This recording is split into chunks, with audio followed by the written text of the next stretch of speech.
Hi, this is Anne Marie McIntyre. I'm here with you at Ink Paper Rubber in downtown Overland Park live. And what we're going to look at today is some tips on die cutting. As you can see in this lovely card that's in our Halloween class coming up at the end of the month, we have what is the Memory Box Sleepy Hollow die.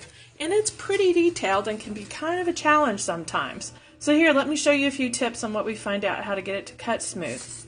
Here's the die, and as with any die, you've got to make sure you have the right sandwich. So we're going to start with the C plate, which is the one that one uses anytime you use a thin die. And I also like to use these metal shims. It really helps with the detailed dies, getting a nice crisp cut. Now the secret sauce in this is that we're going to actually take a piece of regular old typing paper, and see, we even used just a reused paper. It doesn't have to be a pristine piece. It can just be I can't think of the right word right now, a straight piece of paper that you can reuse. How's that? And then we're going to take some wax paper. When I talk about wax paper, I'm talking about that kind of stuff. And I'm going to make my little sandwich. I'm actually going to put my die, my paper, this paper that we're using to sandwich it, and as Jen has kindly just motioned for me, I'm going to put the wax paper first. Why? Because it tends to be non-stick and slick. The paper just gives it a little bit more thickness, and then we're actually going, and this is just text weight printer paper, and then this is the cardstock that we actually want it to cut. And another tip anytime you're using die cutting is you probably want to maintain, if you do any, of what we call a light and a dark. That way, because the paper tends to get into the grooves, your white and darks don't contaminate each other. And you can see this is our one marked dark. So I'm just going to run this through. Another thing, just to be careful, or be sure, you can run it back through. And it depends on the die, but I'm going to show you another thing that you can do that's handy when you're not sure about these, is turn it 90 degrees and run it through one more time. And that way, if you have any uneven pressure points, you're more than likely going to address those by doing that. And you can check on your machine particularly and see if it works either way, and you don't necessarily have to do that extra step. But for those of you that might need it, I'm going to do it.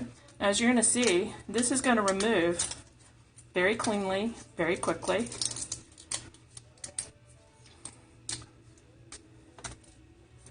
And then it has a lot of holes, but a lot of those holes are just for the pieces I don't care about so much.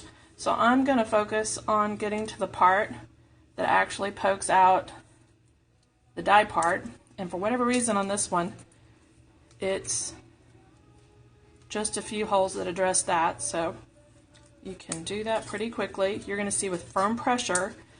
The thing is to pay attention. Some of these are going one way and some are the other way. So make sure that you're pulling with the direction of the little pieces of wood and not going against it. You're less likely to have a mess up.